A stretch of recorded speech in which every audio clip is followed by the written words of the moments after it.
Hi, I am Ryan Rogers. I'm the founder of the Culture Shock Community Project right here in Salem, Oregon.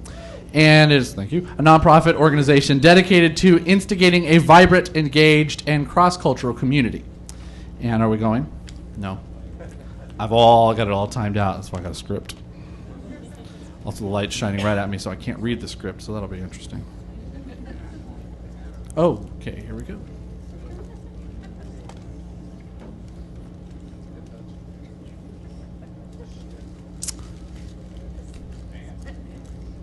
About to.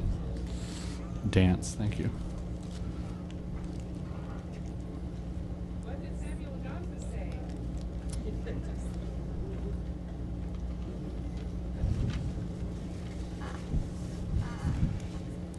I think it's ironic that at a tech conference our tech has turned against us. Have you seen the new Terminator? Because this is self-awareness is what this is.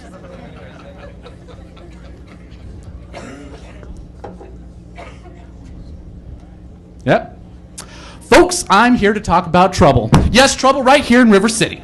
Yes, that's trouble with a capital T, and that rhymes with C, and that stands for community. There should be a big T on this screen right here, and I'm hoping it'll be here soon. Big T rhymes with C, and that stands for community. You heard me right, community. That end-all, be-all foundation of everything positive in our lives, the thing that keeps this good old world spinning around. But it's on the ropes. That's right, the very idea of community is being knocked down, dragged out, run up, run down, haggard all the way home. But I'm not saying it's all bad, but it's not looking good, folks.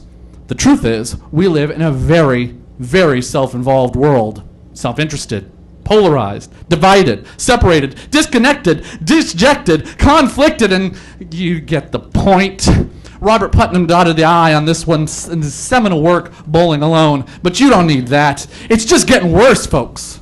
More and more our communication with each other exists on these so-called social networking sites, which seem to increase connection, but decrease depth and interactiveness on the most primal of levels.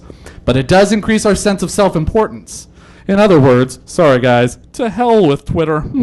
Even though we have this technology that supposedly helps us be better connected, more efficient, more networked, study after study confirms that Americans have an increase in stress and unhappiness, are less content, are more lonely and dejected. But folks, I got a solution right here. It's called Ubuntu. It's a Bantu word that means very simply, I am because we are. And Ubuntu is more than a word. It's an idea. Archbishop Desmond Tutu describes it as the essence of being human.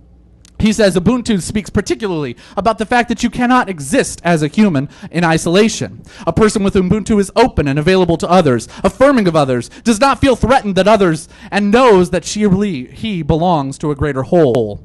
And before this sounds particularly touchy-feely, with no real practical application, it is important to keep in mind that Ubuntu was the central ideology that helped end the travesty of apartheid in South Africa. Make no mistake, we are most certainly talking about revolution. Revolution not of guns or of bullets or of Molotov cocktails, but a revolution of ideas in an age where we are so polarized, hyper-categorized, specialized, monetized. Is there anything more revolutionary than to say, I am because we are?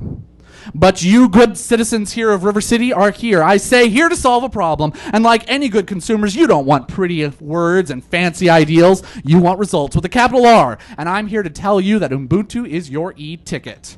You see, in this age of self-importance, you can't sell an idea of community for the good unless you tell us what's in it for me. Sure, public good is nice, but where's my back end?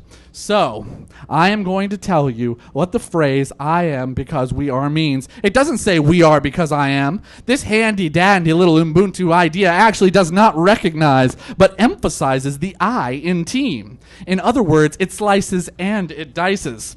I don't care how awesome you are, and I can clearly see that many of you are very awesome, but you only have so much knowledge and life experience that fit into that sexy little brain of yours. You can't know everything, or can you?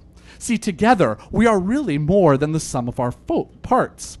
When you make that transition from me to we, you get all the collective resources of everyone in that unit. You have access to the entire group's talents and knowledge and experience. You get it all because we are more than the sum of our parts. When we go it alone, we expend energy on everything alone, from daily menial tasks to the big mega events. But together, we work together to accomplish things all our lives, all together. Now, we aren't talking about a mindless collection of automatons here. I'm a geek. We are talking about cooperation to actually create a larger pool of collective experience, knowledge, ability, not to mention support. Support for each other, support for ourselves. Yeah, sure. Through collective actions, community consciousness can also increase global harmony, solve the world's problems, and affect real lasting social change universally. But forget that hippy-dippy stuff.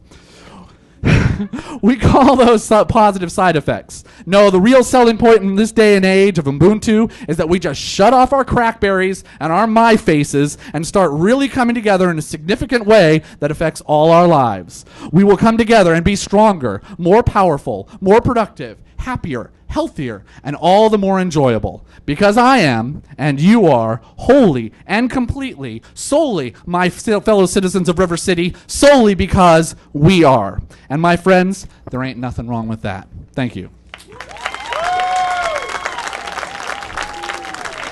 I hurt my book.